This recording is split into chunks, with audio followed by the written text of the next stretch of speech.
Hello, welcome to seasonbuds. நம்ம இன்னைக்கு பார்க்க போறது ரொம்பவே ட்ரெடிஷனலான என்னோட மோஸ்ட் ஃபேவரட் ரெசிபி அறுசுவையும் இருக்கக்கூடிய ஒரு மாங்காய் பச்சடி எப்படி செய்யறதுன்னு தான் பார்க்க போறோம். எப்படி மாங்காய் பச்சடில அறுசுவை இருக்கு அப்படின்றத நீங்களும் தெரிஞ்சுக்கணும்னா வீடியோ மறக்காம ஃபுல்லா பாருங்க. இதுவரைக்கும் நம்ம சேனலை சப்ஸ்கிரைப் பண்ணலாம், மறக்காம சப்ஸ்கிரைப் பண்ணிக்கோங்க. நோட்டிஃபிகேஷன் பெல் பட்டனையும் ஆன் பண்ணிக்கோங்க.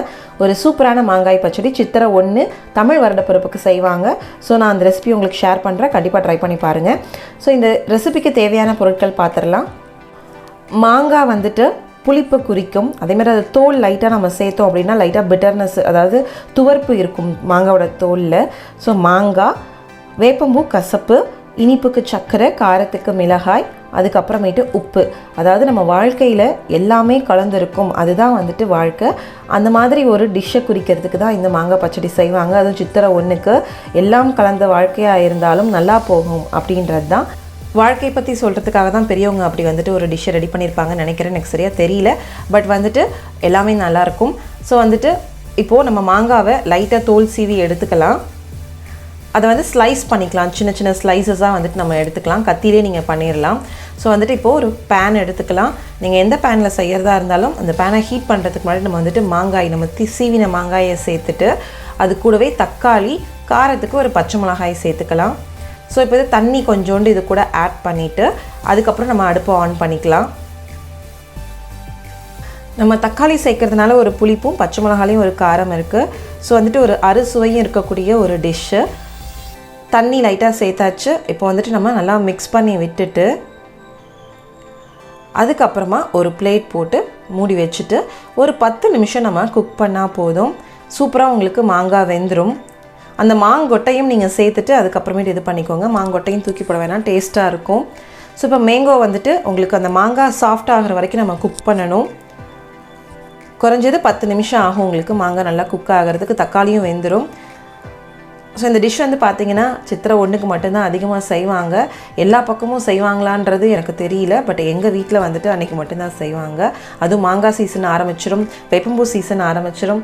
அதனால் வந்துட்டு எல்லாத்தையும் மிக்ஸ் பண்ணி ஒரு சூப்பரான டிஷ்ஷாக அது இருக்கும். ஸோ இப்போ மேங்கோ வந்து நல்லா குக் ஆயிடுச்சு.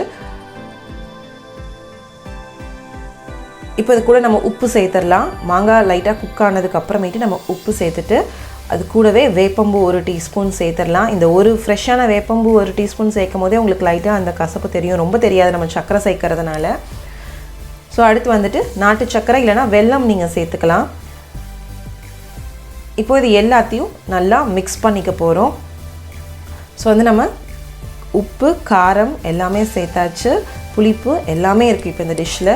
ஸோ இப்போ எல்லாத்தையும் நல்லா மிக்ஸ் பண்ணிவிட்டு அந்த சர்க்கரை வந்துட்டு நல்லா கரைஞ்சி எல்லாத்தோடையும் மிக்ஸ் ஆகிற வரைக்கும் நம்ம வந்துட்டு நல்லா பிளெண்ட் ஆகிற வரைக்கும் குக் பண்ணணும்.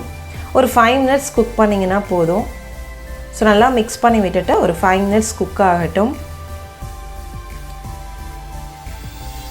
ரொம்ப சூப்பராக இருக்கும். சாம்பார் சாதத்துக்கெலாம் தொட்டு சாப்பிட்றதுக்கு நல்லாயிருக்கும். நம்ம அந்த சீசனில் மட்டும் இல்லாமல் எப்போ வேணாலும் கிடச்சிதுன்னா செஞ்சு பார்க்கலாம்.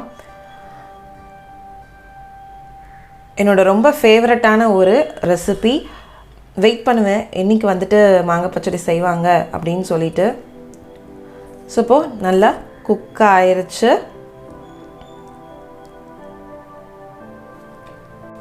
நல்லா கொதி வந்துருச்சு, உங்களுக்கு நல்லா பிளெண்ட் ஆகி குக் ஆகிருக்கு. நீங்கள் டேஸ்ட் பண்ணி பாருங்கள், உங்களுக்கு சுகர், சால்ட் ஏதாவது பத்தலைன்னா ஆட் பண்ணிக்கோங்க.